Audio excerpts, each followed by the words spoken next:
everyone. This is A Bit of Business. My name is John FitzGerald, and on behalf of learmedia.tv and the British and Irish Trading Alliance, welcome to the show. I would like to welcome back two regular guests and well-known personalities within the BITA community, Paul Whitnell and Michael Crease, who we last met at the end of 2021. Paul is the founder, president, and mobilizing force behind BITA, which he set up 10 years ago. And Michael, of course, the well-known racing driver of British touring car fame. By way of quick background, Michael is relatively new to racing, starting just 5 years ago in the Ginetta Cup, winning that championship at his first attempt. He then won the Ginetta Super Cup, again at his first attempt, and is now widely recognized and respected within the racing community as someone to be reckoned with on the track. Throw in his celebrity status and a legion of adoring fans, and you have a recipe for success. So, Paul and Michael, welcome to the show. Let's kick off. Paul, a lot has happened since we last spoke, so please give us an update on what has happened with Michael, with the team, and what is coming up in the season ahead. Well, I suppose first and foremost, we signed a deal, which is great, because that's what you need to get into the seat, and we've done that, and we're tremendously happy with the team that we've signed a deal with. We've already had a couple of test days, and we're very happy with the performance of the car and the team behind the scenes in that regard. And we're really looking forward to a really good season. There's lots of things happening within the British touring car season that's going to be new, hybrid, etc. There's lots of nuances, and for us, we've got a whole team together as well in terms of what Michael has to offer. Diana Binks has joined us in terms of our organization, which is fantastic. So from a corporate perspective, the operation is going to be very slick this year. We're offering our sponsors a great opportunity to maximize their experience of British touring car, and then to have Michael back in the seat. We're so excited, waiting for the season to start, for him to show us what he's got while he's been away all this time, kind of, practicing on sim and doing all this stuff and getting fit. Yeah, we're really looking forward to the season. Good stuff, and a great opportunity for the sponsors to showcase their brands. We'll come back to those in a second and talk about them in a bit more detail. But Michael, let's come to you for a second. We're now almost in a post-COVID world, so fans will be back for the coming season, which is terrific. What are you most looking forward to with more fans on the track than over the last 2 years or so?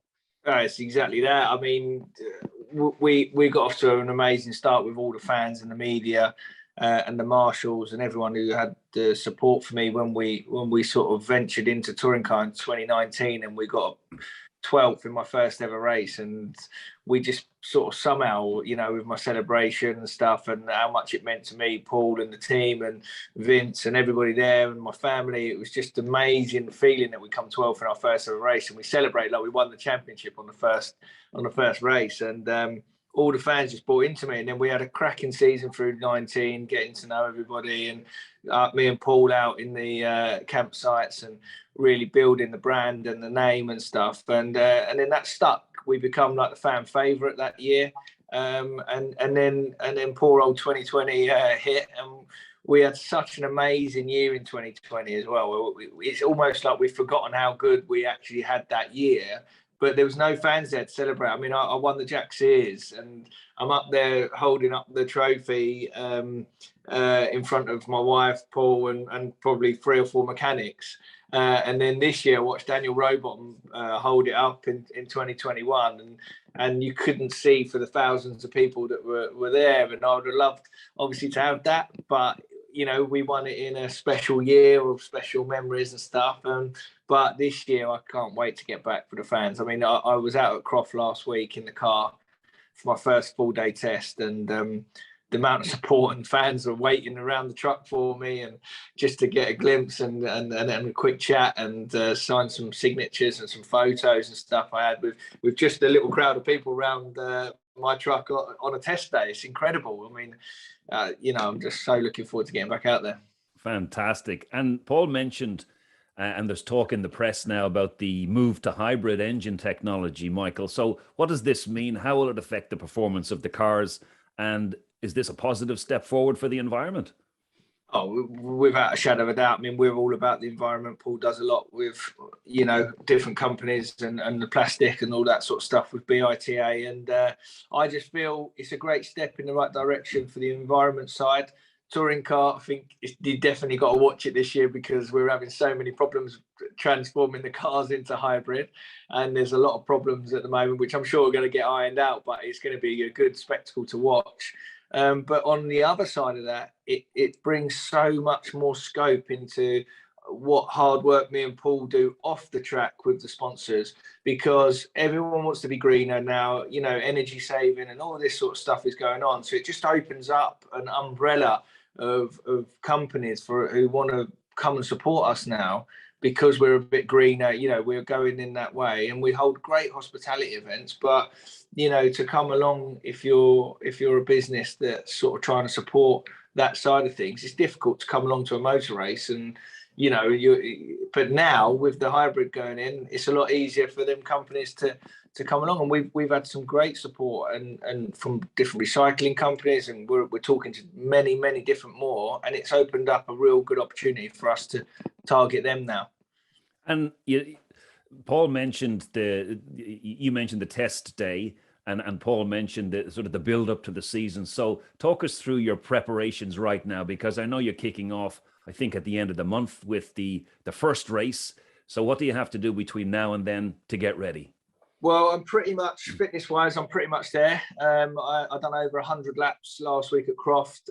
Felt okay. The next day I had a slight, where I've gone into a left-hand drive car, my shoulder, my right-hand shoulder needed a bit more work, and my right arm needed a bit more work because it's changing gear, where I've normally been in a right-hand drive car. So left-hand side's pretty much built for that. So I had to do a bit of work on the right-hand side, but I feel physically fit. But I'm ready to go now. I'm dressed in my brand new team kit, because straight after this, I'm off in the camper down to Thruxton, because we've got ITV filming tomorrow. All of the camera shots, all the new livery and the new race suits and stuff. And then Wednesday is the launch of the car, going out of all our new partners and bits and pieces that are on the car, and we're testing on Wednesday. So I'm ready to go. I'm buzzing. I was in the car at Croft last week. The week before that I was in Donington, and I might be squeezing one in between Wednesday and the start of the season. So I'll be ready to go. The car feels good. I'm still learning it at the moment. It's quite a bit different to the Honda, but it's it's a big learning curve. I've got new people strapping me in the car. I've got new people talking to me in my ears. New team, all new again. So I'm just trying to, feel myself into that and then be ready for round one. So your first time in a Vauxhall, and you were in a Honda. What are the major differences that you're noticing so far? The predictability of the Honda, after being in it for so long, I pretty much knew what it was going to do as and when, and I could then start liaising with my engineer saying, maybe we should do this, maybe we should do that. And because I knew the problems or the feel that I've had in previous rounds, with this, it's learning all again. So at Croft, I've forgotten how scary it is at the back, to be fair, when you're changing up to sixth gear flat out through the S's and doing about 130 mile an hour. It's pretty scary. So I had to retrain my body to open my eyes again and start breathing. And it took me half a morning to get used to driving at that speed, and that change of direction quick. But yeah, we're just working out the Astra so I can get the feel of the Honda in the Astra, if that makes sense. Obviously, completely different cars. The Astra is a bit softer than the Honda. Honda had carbon structures on the front and rear to make it stiff. So the Astra is a little bit, I can feel more movement in the car. which sometimes is good, sometimes is bad. So there's going to be some tracks that we know we're not suited to. So you'll see us mid-pack, or, you know, and we've just got to damage limitation them weekends and score enough points. But there'll be other tracks we go to where we'll be right at the sharp end, battling for race wins. So very exciting. So Paul, you have a amazingly busy schedule as president of BITA. How do you find the bandwidth to also manage the team with Michael as the figurehead in the car? I suppose one word covers that, and that's addiction. Once it starts, it's just, you know, something that you get so addicted to. You know, the whole build up to the season, there's a lot of hard work in terms of setting up the sponsorship deals and all that kind of stuff. But what BITA provides, Michael, and I believe no one else has it in the paddock, is that type of relationship in terms of the payback that a sponsor will get in terms of coverage, and the type of network that we create within the paddock itself. So it makes it very worthwhile for sponsors to be added to the whole spectacle of the sport. When you can actually utilize this, really enjoying a day out, giving your customers something of an amazing experience, but also doing a bit of business on the day. And that's what Michael brings to the table when, you know, a sponsor is involved. So this year we're being a bit more scientific in terms of marrying up the sponsors, that they actually complement each other. And this has been very, very strategic this year in terms of getting those people that will bounce off each other. And therefore next year, it's a no-brainer that they will come back again for more. But this is an addiction. It's once it starts, it doesn't stop. Every track has its own merits, as Michael said, and some of which will really play into our hands, and some of which will be more difficult. But I suppose what has happened over the last couple of years is he's now built up the experience of understanding where his favorite tracks are. And we too, as an organization now, know where they are. So we need to pile the people in and support on those ones when we know he's going to shine. And to be honest with you, it's, you know, out of 10 tracks, I think it's safe to say that 7 of them are Michael's preference. There's 1 or 2 toughies out there, but he's also overcome them over time. And I'll always remember 1 or 2 in particular. And he was telling me when he came out of the car, the experience of going through certain areas and certain tracks was actually nothing bordering on frightening. And this is where a race driver becomes a race driver, when you overcome that and you actually can go into these without fear. And now I think Michael's ready for that. This year in particular, in preparation, he's done a lot more in terms of physical training. And also there's the addition of the sim training as well, which he's actually put into his own home. And, you know, there's no excuse now. So it's not EastEnders or Coronation Street anymore. It's actually sim. So, but it's been a great addition in terms of his preparation, and it's certainly going to stand for him this year. Yeah, and we like to, sorry, John, we'd just like to thank Clever Baggers as one of my sponsors provided me that simulator, and they're a lot of money these days. They're not just your normal PlayStation stuff. So I'd like to thank them for that, and it's been a massive help that, you know, that I can just get a feel for the tracks and the car pre-going there, you know what to expect and stuff. And also just on what Paul said there, there's been probably 2 or 3 times me and Paul have said, do you know what, should we can this off, because this is so hard. But we just, like he says, the addictions keep going and going. And Paul, you must admit, it's been so hard this year, you know, to get being out of the car for pretty much a year and trying to get back into touring car. You don't see many people who go out who gets back in.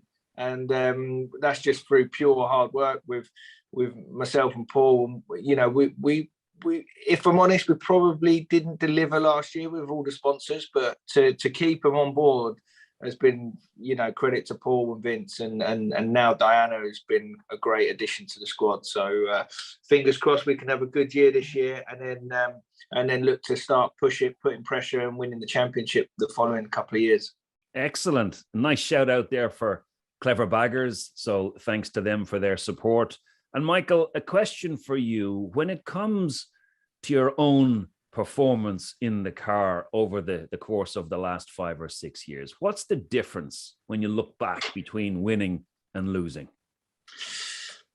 Oh, it's tough. It's tough. I mean, this is the hardest thing I've ever done. You know, I mean, racing the boys out in Monaco and Austria and stuff like in the Porsches, that was difficult, but that was difficult because I've never been in a Porsche before.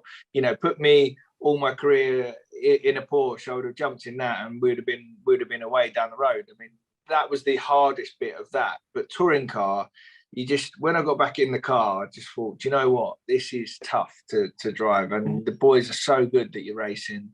The level is it's going up every year. This is the hardest year of British touring cars ever been.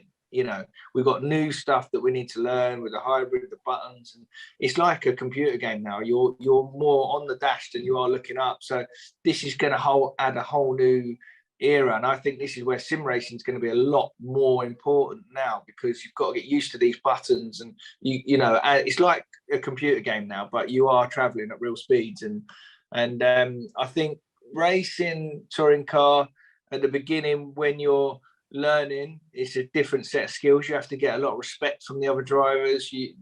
They feel you out. They know if they can lean on you or if you're going to be dangerous to them, or how they pass you. And also being around the paddock, being a nicer sort of guy, or, you know, I do a lot with ITV and the filming crew in 2019, and I built up a lot of respect from the other drivers, and I've also got a lot of respect for them drivers as well. You know, you can race and you can't race. So this year, going into this now, I feel really positive. I'm pretty much being looked at as the lead driver at Vauxhall as well now, because we've got my new teammate, a guy called Ash Hand, who's very, very, very quick, by the way. And I'm looking at him to push me on and me push him on as well. So it's a good dynamic. But I just feel like I'm maturing as a driver. I feel like we're maturing as a team. We understand it now a bit more. We were a bit blind the last couple of years, and I just think with Diana coming in, Paul sorting out all the roles for everyone to do, we're turning up. And we all know what we have to do this on the weekends. I've got no pressure. I've just got to go and get in that car, like we spoke about in January. Paul said, don't think about anything else but driving that car, and let everybody else do all the work. And I feel like having that is going to make me a lot better this year, so I can just focus on my performance. And Paul, what are your expectations for the season, and what does success look like in your mind? And then perhaps also give us a little rundown of the sponsors that are supporting Michael this year. Well, success is in terms of, if you look at it as a spectacle, first and foremost, you know, the 10 rounds, a full day of ITV coverage that goes on for hours on end. So you've races. It's incredible coverage from a point of view of live coverage. It's also an incredible day to attend. So the success is already there by putting Michael into a seat. It's a fantastic success to see him continue his career in touring car racing, because it's so difficult to do that. It's not cheap. And as Michael said, we were up against it in current economic times. It was very, very hard to bring the partners on board. And thankfully we did so, and have signed to a great team. So success for us is already there by putting Michael in the seat. But in terms of the season, what I would like to see now is for Michael to further experience some great successes himself in terms of his own milestones. And that's what we've done from the get-go. Once he first started, we always went step by step. And we achieved something every year, whether it was Ginetta, Super Cup, Jack Sears Trophy. Every year it was another step. So this year is consolidate in terms of his experience, and he's alluded to it there already in saying that he's matured, and that maturity will show now in terms of how you blend into the season. You look at every racetrack differently, you treat them differently, you prepare differently, and that is what we've learned from before. We have the data that is provided from previous years as well, and all of that experience now you should see go play into his hand this year. From an experience point of view of the supporters and the fans, it's great to see Michael having the ability to re-engage with them again. And that is something that is very special to him. Those reactions, I can't wait to see that door opening, in midsummer, and, those experiences and those celebrations. Yes, a podium would be lovely if we were to add that onto the list. And I think it's beyond us, because the car is going to be very, very consistent. And I do believe that with reverse grid, and this year also, if we take into consideration that everybody is going to have the adaptation of hybrid and the trials and tribulations that will go with that. So it's going to be a very exciting season in terms of things that you didn't expect to happen. And there's quite a new number of entrants as well. So in terms of drivers, so there's no experiences on lots of levels. So all in all, I think I'm looking forward to super season, but also looking forward to Michael leaning on the experiences that he had from before and using them to play in his hand. And Michael, would you echo all of that? And have you set some personal goals for yourself for this season? Yeah, 100%. I mean, exactly what Paul said. We sat down, we spoke about it. We've said, we've always had a goal, like he said, and I think a podium is where we need to be. And if a win comes along, we'll take it, obviously. And but I think step by step, a podium this year would be great. I mean, you look at great drivers like Jake Hill, for instance. It's taken him 4 or 5 years to win a race in touring car. It's not something that comes overnight. Do you know what I mean? And it's so competitive and so tough. Like I keep alluding to, anything inside the top 12 is, you should be giving yourself a pat on the back. So when it does come, and I'm sure it will this year with Power Max Racing, make sure you're at the podium, because we're going to have a celebration for sure. Great team, great driver, great car. It's a recipe for success for sure. So Paul, how can people watching this physically support Michael during the season, or even at the very least from a distance? Well, ITV have it live, so it's watching it on ITV. We have the website. Keep close to the website and Michael's website, which will update you in terms of detail. Diana thinks will be reporting on that. And on the day, then it's supporting in the various locations. We will have support from our sponsors on the day. We'll have a lot of corporate hospitality happening for those throughout the season, and we look forward to that. The support itself has fanatical supporters. But I would urge anybody who's never been to a British touring car race meeting to come and watch it. It is a spectacle and a half. And now that you know Michael through BITA and the sponsors, well, then the door will always be open for us. Come and see us in the paddock, and we will say hello back to you. And we look forward to that type of interaction as well. Everything kicks off in Donington on April 23rd, 24th, and the second race of the season is in Brands Hatch, May 14 and 15. So 2 races to mark and 2 dates to put in your calendar. So Paul, a quick shout out we mentioned Clever Baggers, a quick shout out for the other sponsors as well, please. I always leave some out, so Michael's going to give me a hand here. But we have, first of all, DDS Demolition. They've been there from the start and great supporters to us. You have Glencar, which I suppose essentially, when it came to negotiation, these guys were the guys that gave us the ammunition to actually go for a deal this year. So a big special mention to Eddie McGillicuddy and Glencar, because that gave us the kind of power to go into this and really kind of set up a good deal for ourselves. We mentioned Clever Baggers. They've been very consistent as well. Skyline and BITA have been great supporters in the past. We have the obviously BITA. We have to give BITA a member, or mention at least, from a point of view of what we put behind these guys. Michael has some also great additions, Premier Contract Supplies, and is the powerhouse behind this. And to be honest with you, none of this could happen without Vincent Caldecott. He's an amazing man, loves the sport, and invested in Michael in terms of his belief, mentorship, and support from the get-go as well. So an amazing man that Vince is.